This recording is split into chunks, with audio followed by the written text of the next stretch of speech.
I was so blessed to work in my hometown as the main weekday anchor for 21 years, but I had another full-time job, managing disrespect, inequitable treatment, mental and physical abuse, microaggressions, gaslighting, and more in the workplace. Millions of people are working in hostile environments, so let's discuss intentional solutions to improve the culture so we all can thrive. To save my life and soul, I walked away on June 5th, 2020. I sued the company, but rejected the settlement offer to maintain my right to tell the story, the truth, to help others, because my silence is not for sale.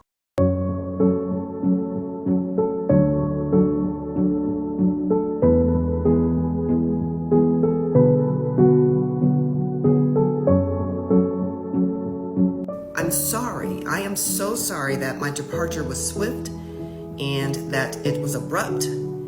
And it really made many of you kind of really concerned about my health because you thought it was related to my cancer diagnosis. Well, thankfully it was not, due to a recurrence of triple negative breast cancer. Thank God I am still in remission. But I never could have imagined that I would have to walk away from a career, from my job, from the love of my life, from the love of Indianapolis, to save my life, as well as the lives of my family, because my mental health was suffering. When I say that I was over the edge, I was over the edge. I pray that as you listen to my story, the truth of what I had been silently suffering from for over 15 years, and hear the stories from others with similar experiences, that you will understand the severity of workplace trauma and abuse, and how both are offensive to humanity. I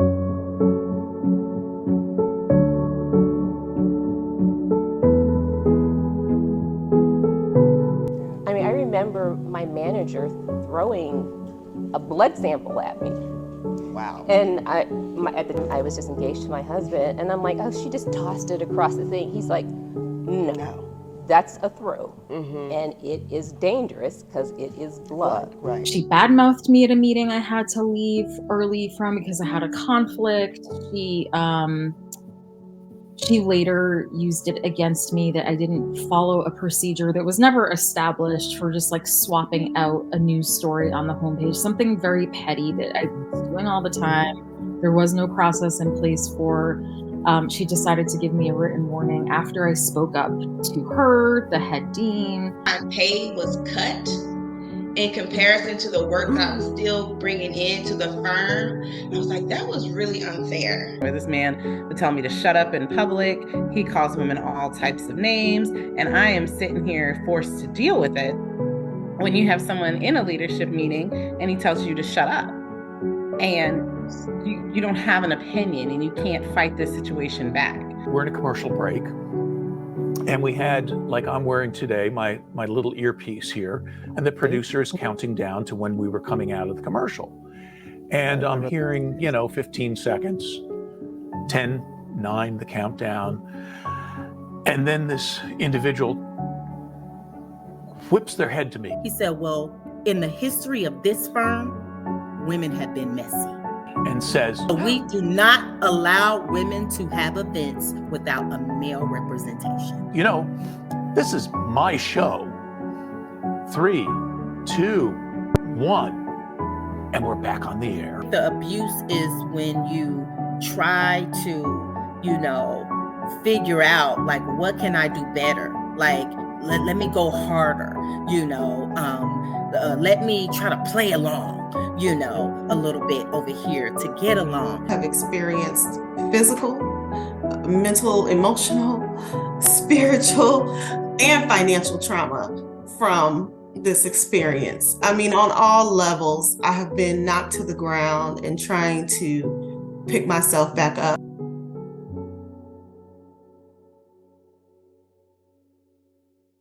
Looking at the data around who's getting bullied, and it is predominantly people of color and women. Not to say that white men can't be bullied, but I think with that discriminatory impact, it shows a pretty clear it shows pretty clearly that anti-discrimination law isn't doing its job. It's not strong enough. Even looking back at the last 50 years, the fact that the social hierarchies at work really haven't been disrupted. It's telling us that hasn't done its job, and by intention, it hasn't done its job. Like, the people in power push back at it as a tool to oppress people and keep their standing in that power group, and then keep everyone else out of it. Domestic violence, we don't let abusive men define what domestic violence is, because if we did, it would be a shit show. They'd be like, oh, this isn't abusive. This isn't abusive. But yet with racism, it's almost like we're allowing white people to define what's racist. I got you're just very passionate when you speak, and you need to soften. My boss never said anything about my hair being curly. And so it grown out and I straightened it again. And so I come into the office and I hear, Alex, you have your corporate hair in today. Ooh. Ooh. So my curly natural. I was like, oh. I was told to ask, I know you probably know the answer, but ask them a question that just to make them feel like you. And these are real stories. This happens. This happens. And when you do have to ask for something, instead of just going right into it and say, hey, how was your weekend? Yeah. How did it? And then ease into it. I'm like, I think white people have done such a good job instilling this sense that white lives have more value, that when white people are confronted with their own biases, I think a huge majority of them don't care. It really is a denigration of your humanity and your soul. I'll never forget the moment when I told my husband, because I said, I don't know what else to do.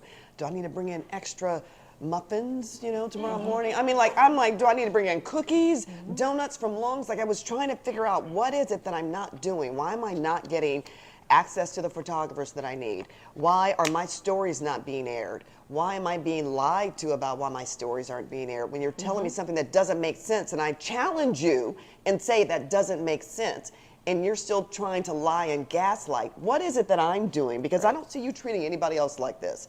So you begin to question about yourself.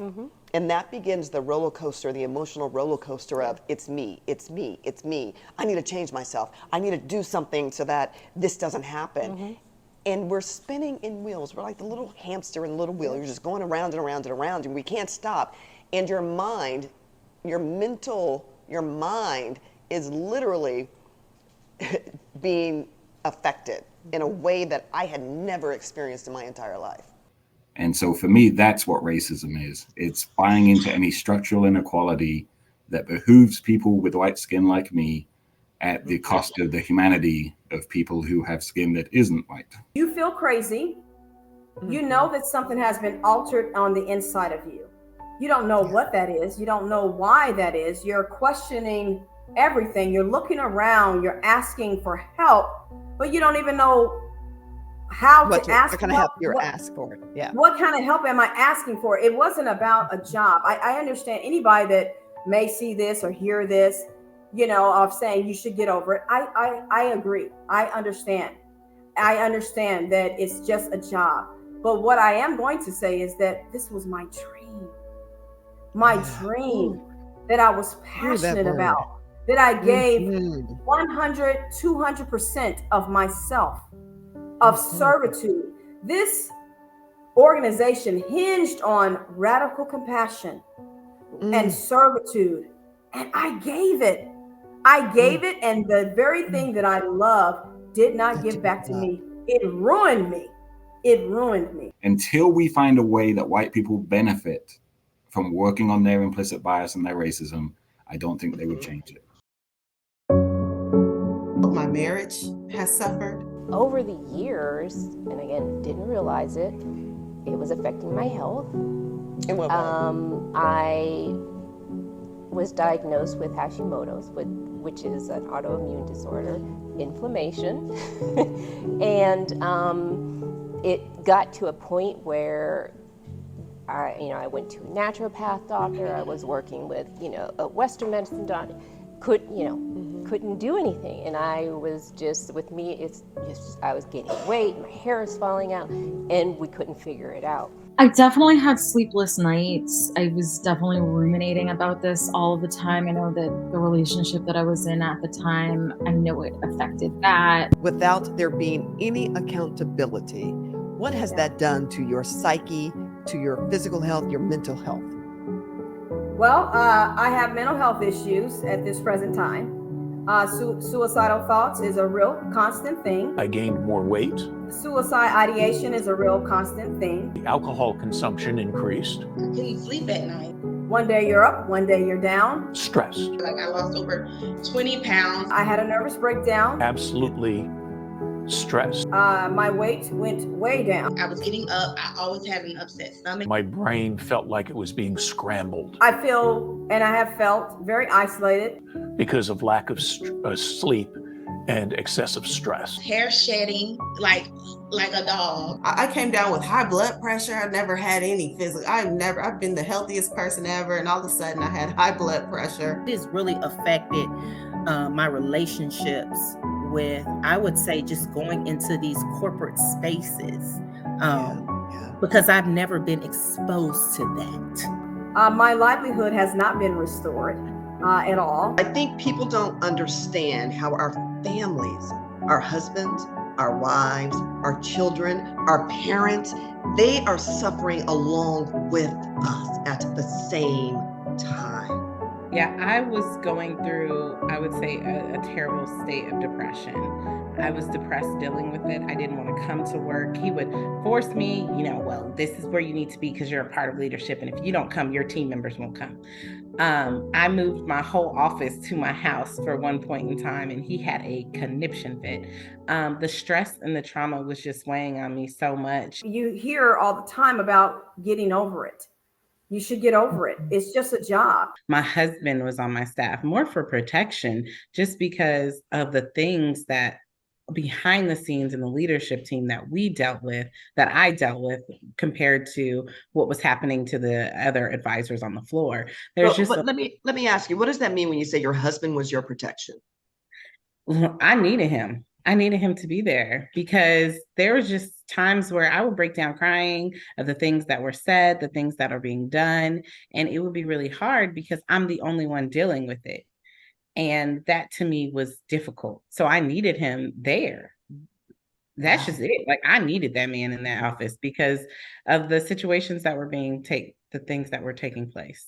I have an 11-year-old. She is so intelligent. Like you said, we can try to shield things, but they put pieces together and they know.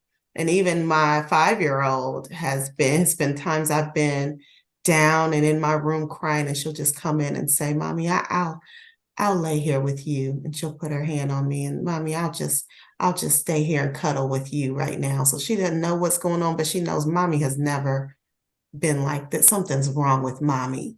If I could go back, I would get support from a therapist sooner. And quite frankly, within the first 2 meetings, my therapist told me, "It's your job. You need to leave."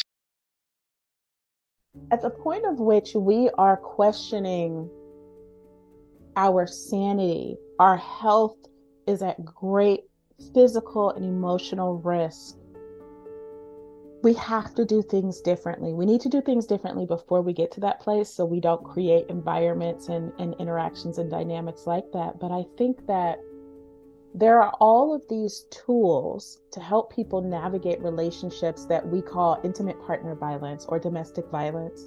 And so often in these conversations about gaslighting or in these conversations about when someone who is traumatizing you, you end up in a bond with them. So trauma bonding. We don't apply these tools to environments outside of dating partners, and we need to. I started having signs of a heart attack and had a full workup. And my functional medicine doctor, she said, I think maybe you should talk to your therapist. I'm meeting with my therapist every single week. We're trying to work through these things, and it was just getting worse and worse and worse. My weight's gone up. My energy's gone down. I'm struggling to get out of bed. I don't want to take client meetings. I don't want to bring on any new clients. That is something that was a little bit foreign growing up. There was a stigma, especially in my Black household, about mental health and having therapists. But that was one of my best decisions. I really had to pull myself together. And through the help of friends, I was able to, just keep it together long enough to be able to say, I'm out of here. The place where I was working, I went out on leave, and I was experiencing it. It just had reached that point. Yeah. I was at that breaking point. And my therapist said something, she's like, it's abuse. Like, I didn't see a therapist because of the financial strain it put me under. So mentally, I'm just suffering. I've just been sitting in my mind in this dark room. I'm still in therapy for the trauma I went through there. And as I said, I'm still in legal battles because of the trauma we went through there. Never experienced. I couldn't get off. And that one night I just said, I need to go talk to someone because I don't know what else to do here. I need to figure out, is this just me? I can find another word to say thank you. Like, thank you doesn't seem like it's the proper word or phrase. There's got to be something more to explain to you how eternally grateful I am, my entire family, because you literally, you saved our lives. And that's why, our happiness is because of Mashara Winston. You're taking it very far right now. I know you think so, but I'm telling you, no, we say that all the time. It was meant for me to meet you and for you to walk me through that. It's kind of like what John Lewis says, walk with the wind, with the wind behind my back. And, it pushed me, you pushed me to sit in my truth, to sit in my feelings, to know that you affirmed it, which helped me to recognize that what I was feeling was valid, was true. And that got us to where we are today. So our existence, our happiness is because of you. And I know it's heavy. I'm not trying to put a whole bunch on you, but I'm just keeping it real. So again, thank you. Thank you for your time. Thank you for your wisdom and for sharing your God-given talents with others to save other people, to save other people's lives. And that's what this is all about. So thank you. Thank you so much. Thank you for trusting me. Thank you for investing in yourself, because I could have had all the things to say or all the things planned, but it was your integrity, it was your willingness to try with a new person, to try experiments of homework. It was your willingness to roll with me, because it's not easy having a coach who's talking about new concepts. It's not easy to be in a new experience. You normalize that for your body. Yeah. And you let me in. And you went with it when I said, I think you have more power. I think there's something here in what feels good for you versus what doesn't. I'm grateful for you. Thank you for letting me do what I'm good at. I kept records.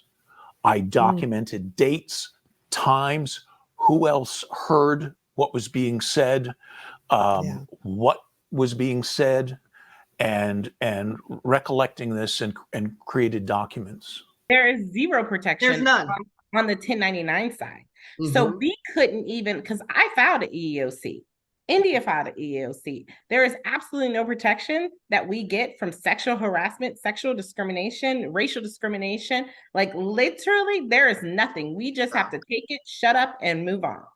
My claims were dismissed, that I was just a troublemaker, that I was I was the one who didn't get along with other people. The bottom line from the response from the corporate HR person was, well, we're going to look into this because you've said some very concerning things here, and we're going to look into it. Look into it. And I said, well, I certainly hope that you do. Yeah. And they said, well, we can't tell you, what the outcome of this is going to be. We can't tell you what we're going to do, but it was very obvious what they did at the corporate level. And that was nothing. Sometimes it only takes one bully, one person who has some deep set issues, who can make everybody's life a living hell. And you either roll with it or you stand up to it. The leadership is committed to it if they can show, signs that they have a policy in place, that they run fair investigations, that they have, given consequences to people who have been found to be bullies. One of the main components of the bill is to make sure that HR departments and companies across this country are not allowed to be part of the investigation.